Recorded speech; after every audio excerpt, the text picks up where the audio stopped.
So hello. What's everybody. up? How you guys doing? What's up? I'm Murphy. And I'm Q. And what are we talking about today?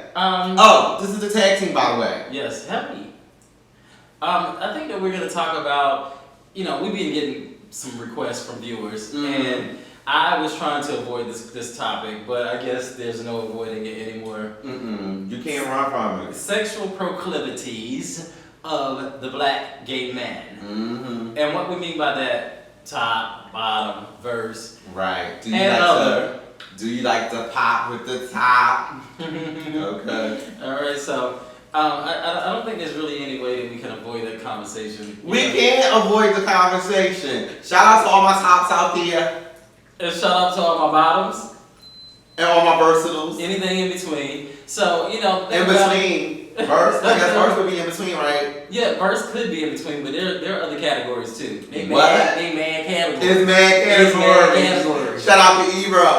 At 97. No, but it is kind of unique to black gay men. That whole, is it? I don't think so. I think top bottom verse is pretty universal.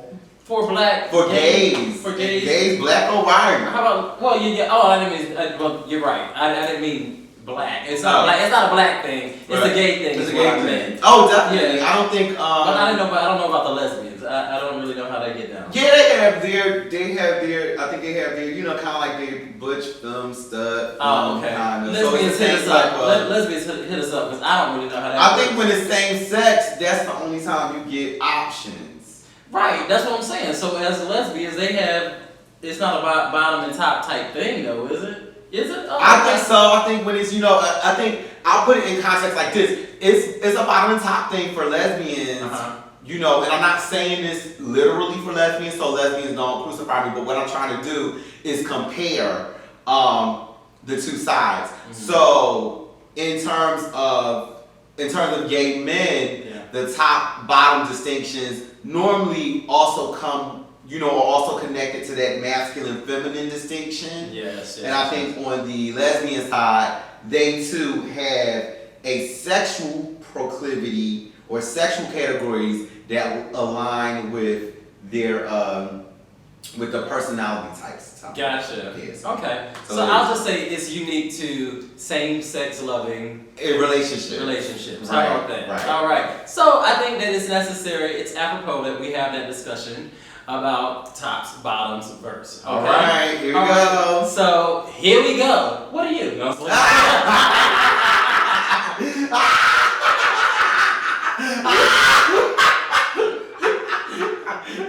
well, I'm just gonna say it. I'm not gonna cast any stone without first just putting my stuff out there. I'm not gonna say what I am, but I'm gonna say versatility is the spice of life. I think variety, is the spice of life. I'll piggyback on that. Yes. I think,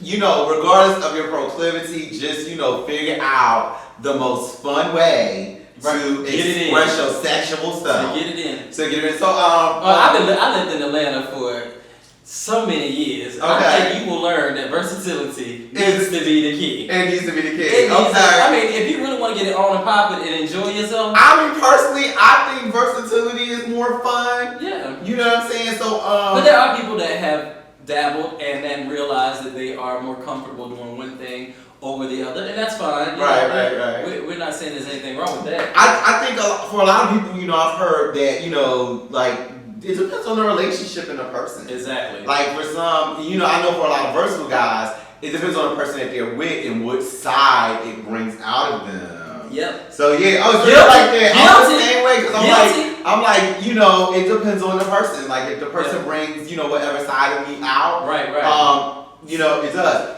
And sometimes you have that connection with a person where they actually don't bring any side out. They actually bring that middle ground out. They actually bring that versatile expression out. Are we talking about flipping during sessions? The House of Pancakes. Oh, okay. And then there are those times you're so silly. The House of Pancakes. And then there are those times where somebody doesn't bring anything out and I'm indifferent and I don't want to date with those people anymore. Exactly. But No, Gracie, I was like, what do you do with them? Kick them out. Okay. Dig them out. No, but my whole thing is I don't okay. even play Nintendo. So If anybody, I don't play games. I don't play games.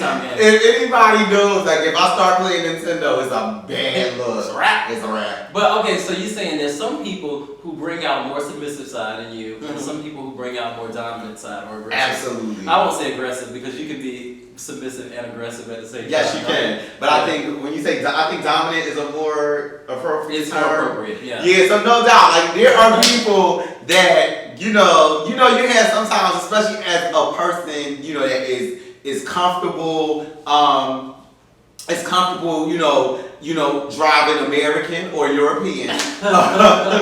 You know what I mean? So it's like for a person that's comfortable doing that, like I think that chemistry with a person's personality tends to bring out a particular side. Right. And for a versatile person, I think that makes it very exciting when that particular person's personality type allows you to, be in one specific lane. Right. You know what I mean? But like I said before, and I'm probably repeating myself, what's equally as exciting is when everybody's flexible, but that flexibility is comfortably expressed by everybody at the table. But I have to admit, personally, I haven't had a lot of sexual encounters. Okay.